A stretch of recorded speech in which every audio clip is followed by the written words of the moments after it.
चंद्रपुर से एक बड़ी खबर सामने आई है। नए साल की शुरुआत होते ही 12 जनवरी को दाताला रोड स्थित बालाजी मंदिर में कुछ अज्ञात हमलावरों ने बंदूक की नोक पर लूट की वारदात को अंजाम दिया था। हमलावरों ने न सिर्फ मंदिर में चोरी की बल्कि वहां के केयरटेकर को भी बंधक बनाकर लूटपाट की थी। घटना की जानकारी मिलते ही स्थानिक पुलिस और स्थानिक गुनी शाखा ने मौके पर पहुंचकर जांच शुरू की।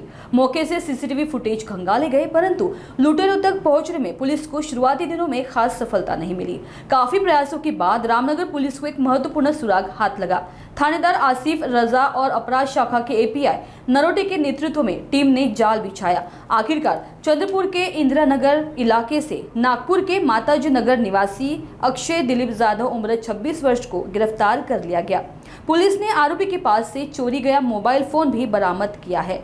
बताया जा रहा है कि इसी मोबाइल के जरिए पुलिस आरोपी तक पहुंचने में सफल रही। फिलहाल पुलिस बाकी फरार आरोपियों की तलाश में जुटी हुई है। सद्यस्थिती 405 लोक सिंधी समाजाचे लोक आहेत, ते पाकिस्तानवर आलेले आहे। असे लोक जळगावमध्ये वास्तव्य आहे आणि त्याच्यापैकी भरपूर लोकांना सिटिझनशिपसाठी अप्लाय करण्यात आलेलं आहे आणि त्याच्यापैकी 90% लोकांनी LTV एक्सटेन्शन देखील घेतलेले आहे। म्हणजे ही खरं नाही की 750 लोक इथं पाकिस्तानी नॅशनल्स आहेत। ही सर्व लोक सिंधी समाजाचे आहे आणि सर्व लोक LTVवर आहे आणि कायदेशीर पद्धतीने इथं आलेलं आहे आणि सर्व विजिट विजावर आलेलं आहे। कोणी याच्यापैकी सार्क विजावर कोणी नाही आहे आणि ही चुकीची माहिती आहे। जरी कोणी आधी आले असेल त्याला सिटिझनशिप देखील झालेलं आहे, इकडे वास्तव्य झालेलं आहे आणि त्याला सिटिझनशिप भेटले। ही सर्व सिंधी समाज आहे। सर, आता जे आपण सांगितलं जे वास्तव्यास आहेत ते सर्व कायदेशीररित्या वास्तव्यास आहेत। सर्व कायदेशीररित्या त्यांनी सर्व कायद्यांनी पालन करून त्याच्यानंतर इथं वास्तव्य झालेलं आहे आणि त्यांना वारंवार चेक करणं देखील आम्ही करत आहे पोलीस स्टेशन मार्फतीनं आणि त्यांना जे काही नियमानुसार इथं राहायचं आहे त्या नियमानुसार तिथं राहतात।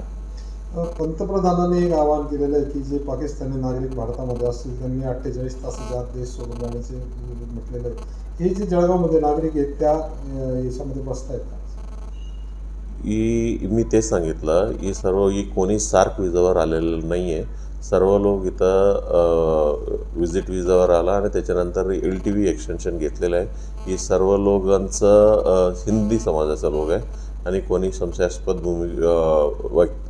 वर्तव्य केलेलं नाही किंवा अशा भूमिका नाही आहे आणि सर्व लोकांवरती आम्ही वारंवार चेक करण्याचे देखील पोलीस स्टेशनकडनं होत आहे। विजिट विजा कधीपर्यंत याच्यासाठी विजिट विजावर किती दिवस राहू शकतात ते भारतात?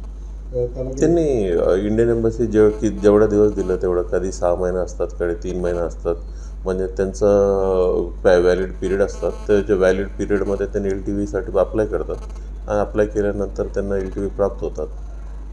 सर, अशा पद्धतीने जर काही रूमर्स तुम्ही पसरवल्या चुकीच्या तर काय कायदेशीर कारवाई?